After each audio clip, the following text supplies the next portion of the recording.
Good afternoon. Okay. I am Nishimura Yasutoshi, Minister of Economy, Trade and Industry of Japan. I'd like to express my gratitude for this opportunity to address you today. First of all, I'd like to say it's very impressive, very open-minded, and this shows a bright future of Australia and the relationship between Australia and Japan. Thank you very much.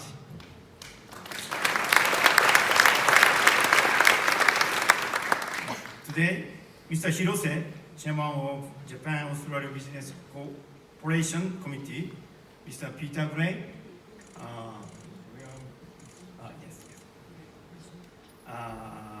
President and Independent Non-Executive Chairman of the Australia-Japan Business Cooperation Committee, Senator Don Farrell, Minister for Trade and Tourism, my good friend, and Mr. Chris Bowen, Minister for Climate Change and Energy, also my good friend, Mr. Madeline King, sorry.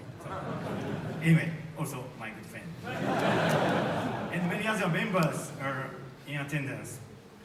With the cooperation of all concerned, I'd like to take this opportunity to offer my congratulations on this historic 60th Australia-Japan Joint Business Conference. And now Minister Farrell just announced its participation in the Osaka Kansai Expo 2005 and original pavilion. So I'm very glad to see this new kind of unique design.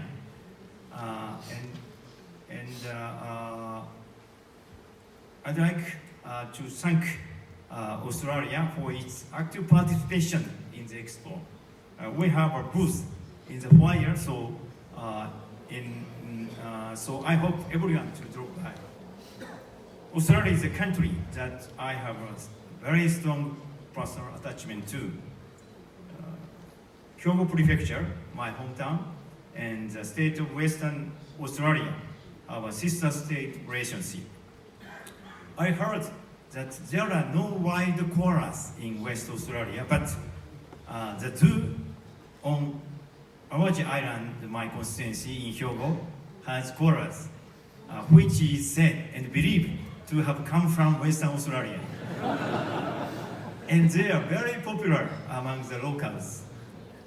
I myself am very familiar with Australia, as my family has traveled there many times, and as Farrell-san mentioned, my second daughter studied for her master's degree at the University of Melbourne. Yesterday, I met with Mr. Sally Capp, Lord Mayor of Melbourne, at the town hall to discuss how such a beautiful city was created.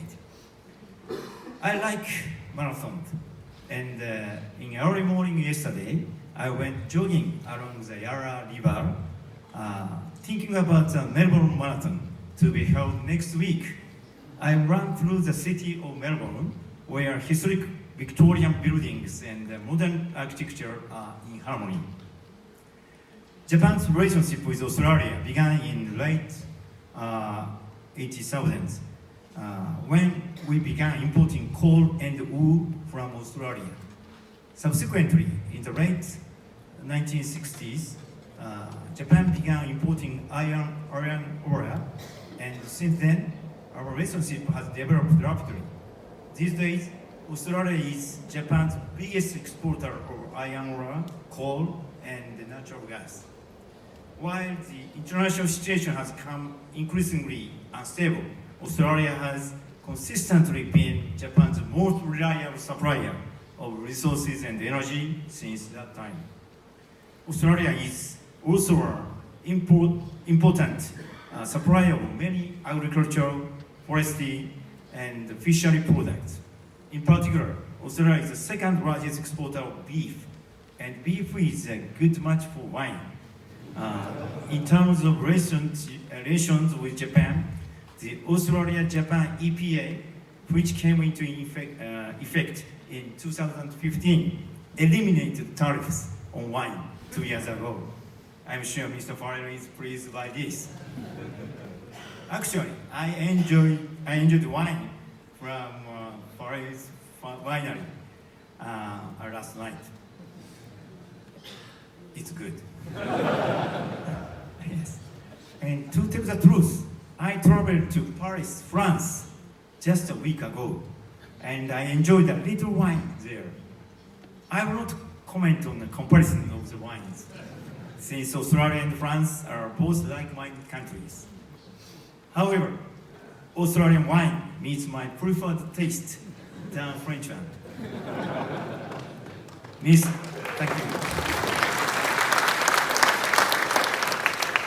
Mr. Farrell, please don't talk about this matter in the coming G7 trade minister meeting. I hope everyone here will enjoy delicious Australian wines and spread the excellence of it when you visit or return to Japan. Australia is also a country with thriving cultural and human resources exchanges. Australia has established 107 sister cities and friendship city relationships with Japan, including with Hyogo Prefecture. We hope that the companies of both countries will actively network more with each other to enhance innovation in both Japan and Australia. At the Australia-Japan Ministerial Economic Dialogue we just had, we will issue joint ministerial statement. Both Australia and Japan reaffirmed the importance of cooperation, especially in energy, and also agreed to cooperate in providing assistance to Pacific Island countries and fostering startups. Yesterday, I exchanged views on digital transformation with Brian Fan of Lightcard, a fintech company, and heard about the future potential of fintech. JETRO and Austrade will soon sign an MOU which includes cooperation in partnerships with other countries, including Pacific Island nations and in the startup field. Also, an MOU between the startup called Green Carbon and an Australian university on decarbonization project is scheduled to be signed. In addition, an MOU between X-Fusion and Extro-Optic Systems is scheduled to be signed, which I hope will be a pioneering example of cooperation in the space sector. Today, Mr. Farrell told everything which I wanted to say, so I completely share the value and what you said. So I have anything more. I don't have anything more to add, but I have to tell something. So I'd like to emphasize 3 key points for further strategic collaboration between Australia and Japan, which is the background to my visit. 1, rule of law and cooperation among willing partners. 2, resources and energy relations. And 3, innovation. First, rule of law and cooperation among willing partners. Let us consider the Russian aggression against Ukraine. This is a clear challenge to the rule of law. The international order based on the rule of law, which has been the foundation of peace and prosperity in the world, is now facing a major challenge. Today, the international order is being shaken by rising geopolitical risks, such as Russian aggression against Ukraine and the confrontation between the US and China. They are having a major impact on our lives in the Pacific in the form of higher energy and food prices. In this time of turmoil in the international order, it is necessary to make the Pacific a seat of peace and prosperity, with not only Japan but also Australia, New Zealand, the United States, and other like-minded countries working together to support Pacific Islands. Former Prime Minister Abe, a politician for whom I had great respect, proposed the vision of free and open in the Pacific. Under this, Japan and Australia share values on democracy and human rights and work more closely together. Now, more than ever, Japan and Australia have a strong relationship as special strategic partners who share the same values and participate together in various international frameworks, as Mr. Fire mentioned, such as the CPTPP, long name, and APEC, and the Indo-Pacific Economic Framework, IPEF, and more, G20 or others. I have met with Mr. Fire on a number of occasions, and we had a very fruitful exchange views, especially at the IPEF ministerial meeting in May of this year.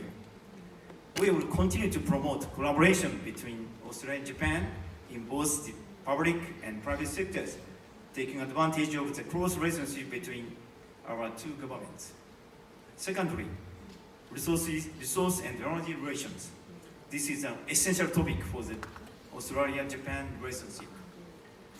In recent years, in addition to LNG and coal, we have made progress with cooperation in clean energy, such as hydrogen and fuel ammonia. I look forward to the further development of the Australia-Japan relationship in the future, including cooperation towards the decarbonization of Asia through the concept of the Asia Zero Emission Community, AZEC. As for hydrogen and ammonia, both Australian and Japanese companies have been discussing the commercialization of a number of projects. For example, the Japan's first hydrogen supply chain linking Victoria, Australia, and Japan was launched in March this year. The world's first and only liquefied hydrogen carrier built by Kawasaki Heavy Industries is docked at the nearby port of Hastings.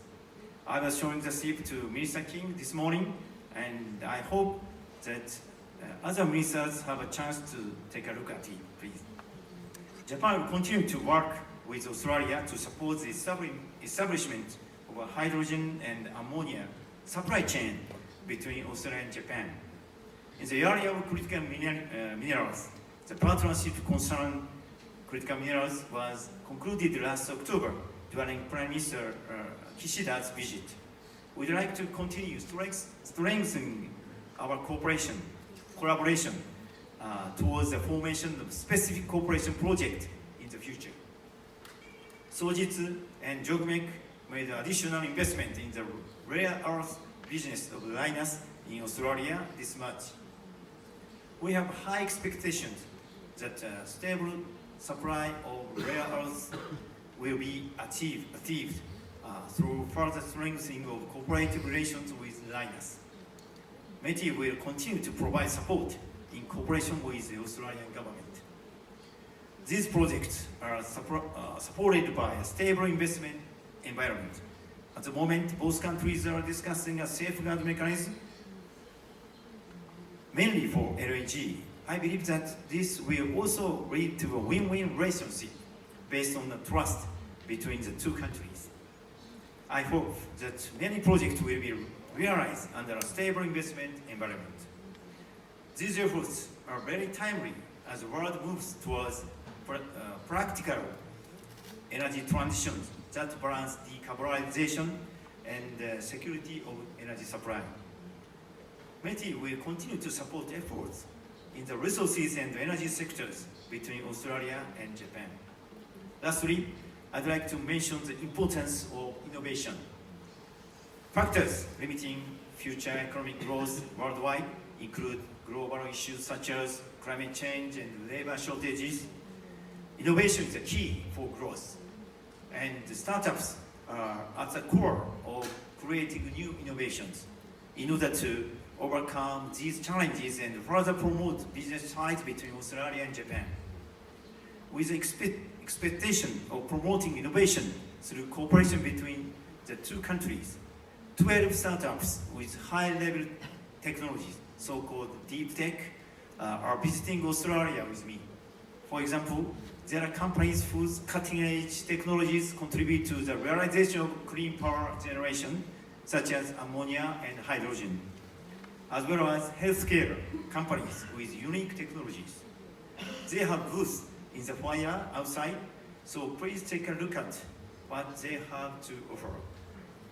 Australia is active in technology investment and R&D. We believe there is a great potential for cooperation between Australia and Japanese companies, especially in R&D. Starting from this forum, I hope to see accelerated collaboration between our two countries, leading to more innovation emerging from Australia and Japan to act as a driving force for the entire world. Japan holds the presidency of the G7 this year, and the topics I mentioned today have been important themes for discussions at the G7 meetings. Cooperation among willing partners that forms the foundation of both countries. Resilience of supply chains, including resources and acceleration of innovation. Through various opportunities, Australia and Japan, as special strategic partners who share the same values, can work together with other willing partners to solve various problems facing international community. Lastly, I look forward to lively discussions at the Australia-Japan Joint Business Conference and hope the discussions here will further deepen the Australian-Japan relationship. Thank you very much.